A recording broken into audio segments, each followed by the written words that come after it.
Welcome to steno dictation. अगर आप हमारे चैनल पर नए हैं तो हमारे चैनल को सब्सक्राइब करें और बेल आइकन ज़रूर दबाएं। डिक्टेशन 5 सेकंड बाद शुरू होगा। स्टार्ट। हल्द्वानी के बाद उत्तराखंड का जोशीमठ शहर अप्रिय कारणों से देश का ध्यान अपनी ओर खींच रहा है।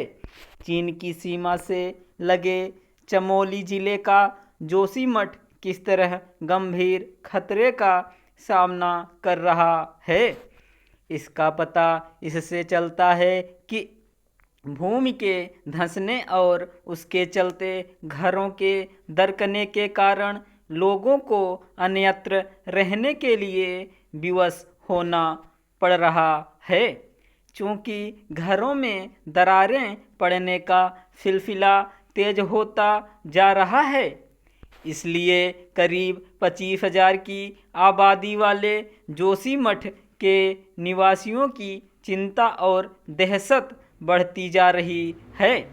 इसकी भरी पूरी आशंका है कि आने वाले दिनों में स्थिति और गंभीर होगी तथा इस भयंकर ठंड में अन्य अनेक लोगों को उनके घरों से निकालकर सुरक्षित स्थान पर ले जाना पड़ेगा। अच्छा होता कि शासन प्रशासन तभी चेतता जब घरों में दरारें पड़ने का सिलसिला प्रारंभ ही हुआ था। दुर्भाग्य से ऐसा नहीं हुआ। वह तब चेता जब डरे सहमे लोग जोशीमठ को बचाने की गुहार लगाते हुए सड़कों पर उतरने के लिए विवश हुए।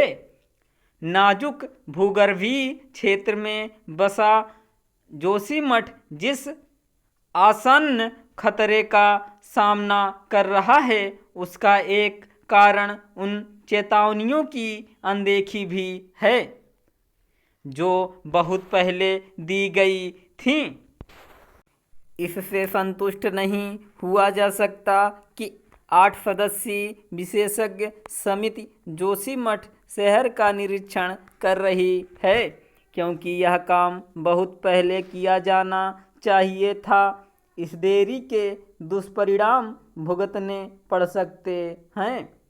कम से कम अब तो यह सुनिश्चित ही किया जाना चाहिए कि उन कारणों का गहराई से आकलन किया जाए जिनके चलते जोशीमठ में जमीन धंस रही है।